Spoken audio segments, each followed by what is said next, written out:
Je suis votre bien-aimé Maouti Jean-Nestor, pasteur, responsable du ministère évangélique d'intercession et de délivrance des âmes, instructeur biblique, éducateur ou développeur. Frères et sœurs, chers compatriotes, bonjour ou bonsoir, cela dépend de l'heure à laquelle vous me suivez. Et nous sommes aujourd'hui le 14 juin 2024. Je viens par cette émission vous parler des vrais ennemis du Bénin à combattre. Les vrais ennemis du Bénin à combattre. Chers compatriotes, chers frères et sœurs, les vrais ennemis du Bénin à combattre. Ésaïe 62, verset 1er dit: pour l'amour de Zion, pour l'amour de Jérusalem, je ne me tairai point. Si Dieu dit qu'il aime tellement Jérusalem, qu'il ne se taira pas. Et vous et moi, pourquoi allons nous taire pendant qu'il s'agit de l'évolution, l'épanouissement, le bonheur de votre nation? Pourquoi se taire? Et ailleurs dans la Bible, il est dit: priez pour Jérusalem, ceux qui l'aiment prospéreront. Chers compatriotes, votre nation, c'est votre Jérusalem. Votre Jérusalem, c'est votre nation, c'est votre patrie, c'est votre pays. Mais pourquoi nous nous taisons? Votre paix, votre bien-être, votre développement, votre émergence, l'évolution de vos enfants, de votre famille, de votre commerce, de votre activité, de votre ministère, de votre église, dépend de l'évolution de votre pays, dépend des facilités générales que connaît le pays. Vous n'allez pas évoluer ex nihilo, vous resterez dans la même dynamique, la même vitesse de développement de votre pays. Si le pays ne connaît pas une évolution démographique, cher pasteur, votre église n'aura pas un effectif grand. Si votre pays ne connaît pas un développement démographique, votre activité n'aura pas un chiffre d'affaires élevé. Parce que vous n'irez pas vendre aux animaux. Pasteur, vous n'irez pas prêcher aux arbres. Artisan, vous n'irez pas travailler aux montagnes. Vous allez travailler aux hommes. Si les hommes de votre nation n'ont pas un pouvoir d'achat élevé, ils ne pourront pas demander votre service. Pourquoi nous nous taisons? Oui, simplement parce que nous ne connaissons pas nos vrais ennemis. Nous sommes calmes parce que nous ne connaissons pas nos vrais ennemis. Et je viens par ici vous dire les vrais ennemis de votre pays, pas seulement du Bénin, de votre nation. Frères et sœurs dans le Seigneur, vous voulez les connaître, je vous les nomme. Ce sont les sorciers. Les vrais ennemis d'une nation, ce sont les sorciers. L'ennemi véritable, redoutable, farouche d'une nation, c'est la sorcellerie. Et nous nous taisons parce que nous ne connaissons pas, nous ne maîtrisons pas leur mode opératoire. Nous ne savons pas jusqu'où ils peuvent détruire. Nous ne maîtrisons pas leurs œuvres. Et quand on parle d'eux, ils nous mystifient. Tout le monde a peur. Et eux, ils travaillent. Eux, ils opèrent. Eux, ils détruisent. Eux, ils cassent. Les sorciers, je prends du haut. Ils bloquent les bons projets du pays. Ils vont même au sommet de l'État pour bloquer. Frères et sœurs, avant qu'on affrète l'avion du président, pour qu'il voyage, pour aller négocier un projet, un partenariat, pour aller inviter un investisseur à venir dans son pays, le sorcier peut déjà se rematérialiser et aller dans le même pays, aller fermer le cœur et l'entendement de ce que le président vient aller rencontrer et revenir encore attendre le président ici. C'est pourquoi on a fait même table ronde à Paris. Ça a donné quoi? Ça a donné véritablement quoi? Nos présidents voyagent pour aller chercher des partenaires, des investisseurs. Est-ce que vous voyez réellement que ceux-là viennent? La sorcellerie va les bloquer. Et va les empêcher de venir. Et va leur dire d'aller ailleurs. Frères et sœurs,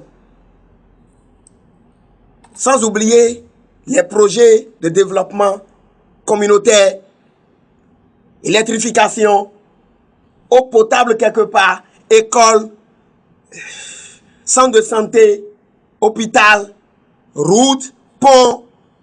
Mais écoutez, on peut bloquer la réalisation d'un pont qui faciliterait la mobilité entre deux communautés. Et ce pont ne sera jamais réalisé. C'est la sorcellerie. Les sorciers bloquent la construction d'un centre de santé ou même l'équipement. Écoutez-moi. Tue les bras valides. Ceux sur qui le pays peut compter. C'est eux on frappe de mort subite.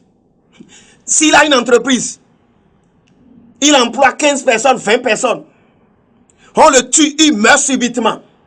L'entreprise ferme. Les 15 personnes sont au chômage. Leur famille souffre. C'est la sorcellerie. Si on tue dans le pays 100 personnes, bras valides, qui ont des entreprises, qui font vivre d'autres familles, si on les tue, et que les 100 entreprises la ferment, les 100 activités là s'arrêtent, faites 15 ou 20 fois 100 personnes qui vont souffrir dans une année. Les sorciers tuent les gloires.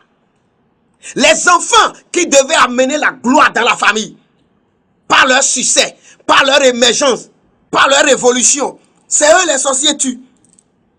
Les familles sont délabrées, délaissées, sans lumière, sans éclat, sans bonheur, parce que les sorciers ont tué les gloires de ces familles.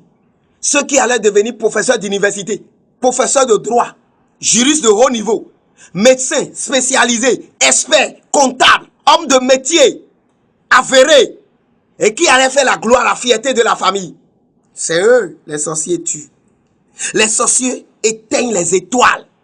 Les enfants qui naissent et qui ont un avenir radieux, très intelligent, qui vont faire la gloire et la joie de la famille, du pays, on les éteigne en les plongeant dans la délinquance, dans la dépravation, dans la désobéissance. On les annule. Que deviendrait la nation, le pays, si les étoiles sont éteintes? Ils embrouillent les jeunes en agissant sur leur mentalité pour qu'ils ne recherchent que la facilité, ou en les plongeant dans le banditisme, à la recherche du gain facile. Tout ça, c'est les œuvres des sorciers. Les ennemis, les véritables ennemis de la nation. Les sorciers tuent les femmes à l'accouchement en créant des complications. La sage-femme a bien fait son travail, mais le jour de l'accouchement, on ne sait pas ce qui a tourné. La femme meurt. Même des fois, on va jusqu'à faire césarienne. Pourtant, on perd la maman, on perd l'enfant. C'est les œuvres de la sorcellerie. Ou bien, ils anéantissent les médicaments, les produits à utiliser pour soigner, en rendant ces médicaments inefficaces. Les soins sont sans effet de guérison. Celui qui ne devait pas mourir meurt. Ou le sorcier intervient pour chambouler les soins. Ce qu'on ne devait pas lui prescrire, c'est ça, on lui administre. Il meurt.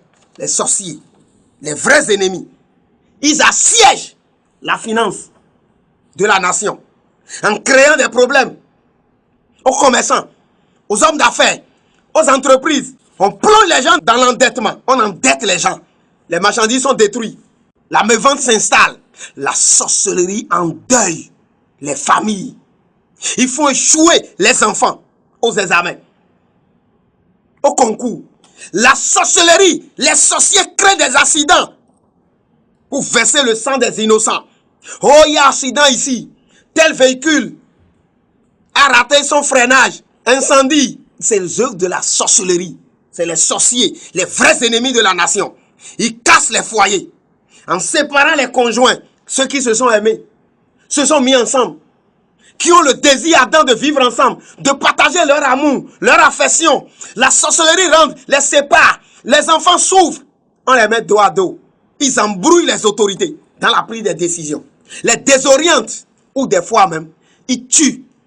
Les autorités intègres afin que les méchants prennent la place. Ils rendent malades les autorités intègres, compatriotes ou patriotes pour laisser la place à leurs employés. Ils travertissent la vérité pour laisser place à l'intoxication. Ils suscitent la violence, les révoltes. Tout ça, c'est l'œuvre des sorciers. Ils créent des naufrages sur les cours d'eau, renversant les pirogues. Vous allez entendre, 20 personnes sont mortes, 15 personnes sont mortes. Ils bannissent les gens de bien pour les aliéner. On fait d'eux, vauriens, parce qu'on les enterre vivants. Les sorciers ruinent les hommes et les femmes qui veulent faire de bonnes choses. Ils dépouillent les notables, les vrais ennemis de la nation. C'est les sorciers, mais qui peut les combattre? Parce qu'ils ont la capacité de se rematérialiser ou de rematérialiser les choses et de se télédéporter. Ils peuvent mettre le dos contre le mur et voyager. Ils peuvent descendre dans votre boutique, dans votre bureau. Ils peuvent envoyer un oiseau. Ils peuvent envoyer un serpent. Vous pouvez acheter un véhicule neuf. Ils vont gâter ça en 3 mois. Ils peuvent entraîner des fléaux, des malheurs, des dangers. C'est pourquoi j'ai dit, ils endeuillent les familles. Vous allez voir des pères, des mères qui ont dépensé sur des enfants. L'enfant finit professeur d'université, médecin, expert, économiste, juriste. Vous allez entendre, il est mort subitement. La sorcellerie. Maman pleure, papa pleure. Les frères pleurent, la famille pleure. Eux, ils sont contents. Qui peut les combattre? Les autorités administratives ne peuvent pas les combattre parce qu'ils n'ont pas les armes qu'il faut. Ils ont les fusils, ils ont les chars. D'accord, les autorités administratives, politiques. Mais le char ne combat pas le sorcier. Les fusils ne combattent pas les sorciers. Et eux-mêmes, ils comptent seulement sur leur intelligence, leur réforme, les diverses plateformes qu'ils ont créées. Mais le sorcier peut bloquer toutes ces plateformes et les rendre inopérationnels. Ils comptent sur les partenaires techniques et financiers. Des fois, elles aussi, ces autorités comptent sur le gris-gris ou les divinités. Mais le sorcier est le chef du Bokoro. Le sorcier dirige le charlatan et lui donne des injonctions. Donc, c'est pas le gris-gris là qui va combattre le sorcier. Le sorcier est le patron du prêtre de divinité et lui donne des injonctions. Et il est obligé d'obéir. Il n'obéit pas, ils vont le finir. Qui peut les combattre? C'est celui qui a Jésus-Christ. Car c'est lui seul qui dispose des armes spirituelles pour les vaincre. 2 Corinthiens chapitre 10, verset 4 à 5. Les armes avec lesquelles nous combattons ne sont pas charnelles. Les armes charnelles ne peuvent pas combattre les sorciers. Mais nous devons les combattre. Ce sont les vrais ennemis de la nation. Donc, frères et sœurs, chers compatriotes, venez chercher les armes spirituelles en Jésus-Christ pour combattre l'ennemi là.